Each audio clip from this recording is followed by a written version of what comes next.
नीलमणि घाटी का रहस्य नीलाद्रि के अजीब गांव में पहाड़ों और खरगोशों के बीच मेरे जीजाजी आरव और आन्या रहते हैं। गर्मियों की एक आलसी दोपहर में अपने पिता के अपार्टमेंट की खोज करते समय उसकी नजर एक पुरानी पत्रिका पर पड़ी जिसमें एक छिपे हुए खजाने, एक कीमती मोती के बारे में बताया गया था। पत्रिका ने गांव के भीतर छिपे एक रहस्यमय पोर्टल की ओर संकेत किया। जिज्ञासा से उत्साहित और प्रेरित होकर भी बहन नीलमणि घाटे के रहस्य का पता लगाने के लिए निकल पड़े। पत्रिका के पन्नों से निर्देशित होकर उन्होंने चमकती आग के निशान का अनुसरण किया जो उन्हें गांव के किनारे एक छिपी हुई गुफा तक ले गया। जैसे ही वह गुफा में दाखिल हुआ, एक रहस्यमयी ऊर्जा ने उसे घेर लिया और उसे मनमोहक नीलमणि घाटी में ले गई। आकाश नीले और हरे रंगों से चमक रहा था और हवा में तैरता हुआ प्रतीत हो रहा था। भाई बहनों को पता चला कि घाटी में उनके एकमात्र ब्रह्मांडीय खजाने को खोलने की एक कुंजी है।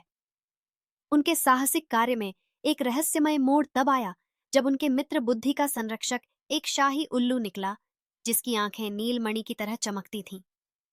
द गार्जियन ने खुलासा किया कि नीलमणि घाटी एक ऐसी जगह है जहां किसी की गहरी इच्छाएं पूरी हो सकती हैं, लेकिन इसे नष्ट करने के बाद ही कोई तत्वों, पृथ्वी, अग्नि, वायु और पानी की पहेलियों को हल कर सकता है।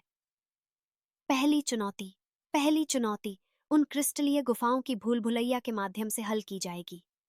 आरव और आन्या को रास्ता तय करने और पृथ्वी के मिशन का पालन करने के लिए किसी और पर निर्भर रहना पड़ा। हमें अपने उपहार से रूबरू कराने के लिए आग में गर्म चमकते अंगारों की एक जोड़ी जलाई गई थी। एआर रिडाल ने मंत्र मुग्ध पंखों का उपयोग करके उसे हार से ऊपर उठने की चुनौती देकर उसके साहस का परीक्षण किया। चरमोत्कर्ष जल के रूप में रिडाल के सामने प्रकट हुआ। वह जल सर्प द्वारा प्रेतवाधित एक चमचमाती झील के सामने रुक गया।